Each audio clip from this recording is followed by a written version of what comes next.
David Parker Ray foi um estuprador em série, torturador e assassino norte-americano que cometeu seus crimes durante os anos 50 e até o final da década de 90. Ele é conhecido como Toy Box Killer, o assassino da caixa de brinquedo. Recebeu este apelido porque possuía um motorhome equipado com diversos equipamentos de tortura.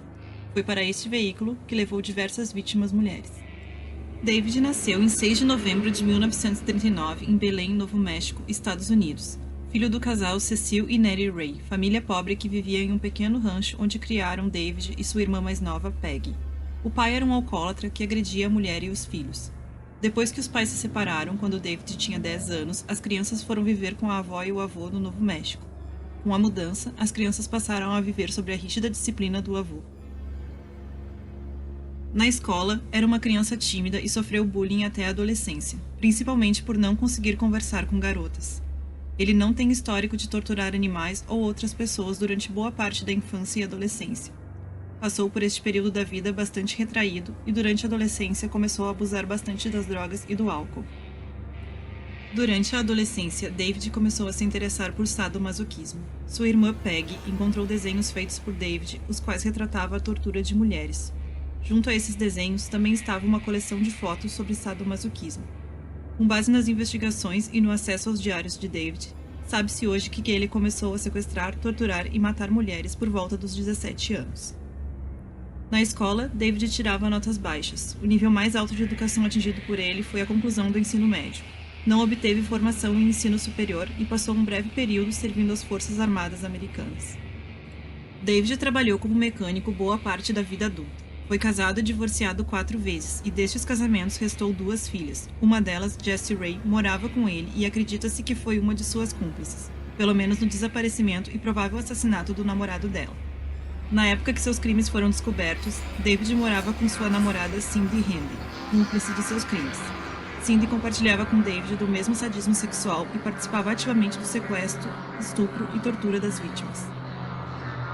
Para conseguir saciar seu desejo perverso de estuprar e torturar mulheres, David comprou uma pequena motorhome da Toyota, a estacionou em locais desertos no Novo México e a equipou com diversos objetos utilizados para a tortura, como uma cama de exame ginecológico, grampos de choque, facas, etc. Ele chamava este local de sua caixa de brinquedos. Grande parte dos crimes foi cometida na cidade de Truth or Consequence, Novo México, Estados Unidos. David drogava suas vítimas com substâncias que facilitavam a hipnose e permitia que ele brincasse com suas mentes e causasse amnésia, o que acabou dificultando as investigações no início e manteve seus crimes em total segredo. Algumas das vítimas eram torturadas, mas depois David as deixava ir. Em função do uso dessas drogas, muitas acreditavam que a sessão de tortura havia sido apenas um pesadelo, e só procuraram a polícia depois dos crimes de David virem à tona. David afirmou que drogando as mulheres se livrava da necessidade de matá-las, embora algumas vezes acabasse eliminando suas vítimas. David gravou uma fita cassete destinada a explicar às vítimas recém-chegadas à caixa de brinquedos o que as aconteceria nos mínimos detalhes. A fita foi encontrada pela polícia e com ela se soube detalhes do que David fazia com as mulheres. O link para a transcrição e tradução das fitas está no link abaixo do vídeo. Sua última vítima foi Cynthia Vigil, que trabalhava como prostituta em Albuquerque quando o casal David e sua namorada Cindy se aproximou. David ofereceu $20 em troca de sexo oral e eles entraram no carro. Dentro do veículo, Cindy ajudou David a amarrar Cynthia e também a colocar um colar de metal em seu pescoço. Eles dirigiram por mais de 1 hora e, quando pararam, levaram Cynthia para dentro do pequeno motorhome e acorrentaram ela nua e com apenas uma coleira de metal em seu pescoço ao pé de uma cama. Depois de acorrentada, Cynthia começou a escutar a fita de apresentação gravada por David, descrevendo os detalhes do que aconteceria com ela. Cynthia foi torturada durante 3 dias dentro da caixa de brinquedos. Ficou acorrentada e carregada por uma coleira como um cachorro. Ela foi estuprada e obrigada a fazer sexo com animais enquanto amigos de David assistiam como se fosse uma performance. No 3º dia de seu cativeiro, Cynthia conseguiu escapar. A namorada de David deixou as chaves das algemas perto de Cynthia e a vítima conseguiu se soltar. Ela tentou ligar para a emergência logo que soltou as mãos, mas foi interrompida por Cindy, com a qual lutou. Conseguiu furar Cindy com um picador de gelo e correu até encontrar um telefone. Ligou para a emergência e indicou o local onde havia sido torturada. A polícia, então, a encontrou no local. Lá, David e Cindy foram presos e negaram a descrição dos fatos dados por Cynthia. Falaram que ela, na verdade, era uma viciada em heroína e estavam a mantendo ali para ajudá-la com sua desintoxicação.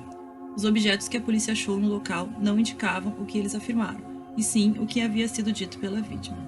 Os objetos encontrados na caixa de brinquedo foram revistas Playboy, um pôster escrito Devil's Den, um aparelho de choque feito em casa, equipamentos médicos como seringas, agulhas, monitor de pressão arterial, etc., uma cama de consultório ginecológico, dildos de vários tamanhos e formatos, chicotes de vários tamanhos e formatos, muitas facas, instrumentos para bondage, fita cassete, filmador e fitas de vídeo, diversos instrumentos de tortura, entre eles uma caixa para colocar na cabeça das vítimas, um caixão fantasia, roupas, bijuterias e pertences femininos e o diário de David Parker Ray. David foi julgado e condenado a 224 anos de prisão pelo sequestro e tortura de várias mulheres. A filha de Ray foi condenada a 9 anos de prisão pela cumplicidade nos crimes.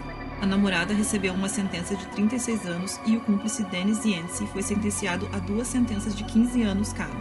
Teve liberdade condicional depois de 11 anos, mas acabou voltando rápido à prisão por violação da condicional e segue preso até 2021.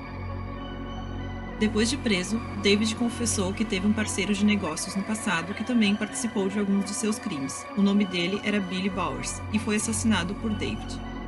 David Ray cumpriu apenas 3 anos de cadeia. Morreu na prisão após um ataque cardíaco. Até hoje não se sabe ao certo o número de vítimas e a polícia continua na busca para identificar as vítimas entre casos de pessoas desaparecidas. Há alguns anos atrás, o FBI divulgou em seu site fotos de diversos objetos na tentativa de dar uma conclusão à família das vítimas, mas com a morte de David e sem a localização dos corpos, cada vez fica mais difícil a identificação das mulheres abusadas e mortas por David. Não há confirmação dos assassinatos de David pela falta dos restos mortais e provas. As investigações concluíram que David assassinou mulheres através dos relatos em seus diários e nas suas fitas. Também do desaparecimento de tantas mulheres, as donas dos objetos que foram encontradas com ele. O número de possíveis vítimas vai de 12 a 60.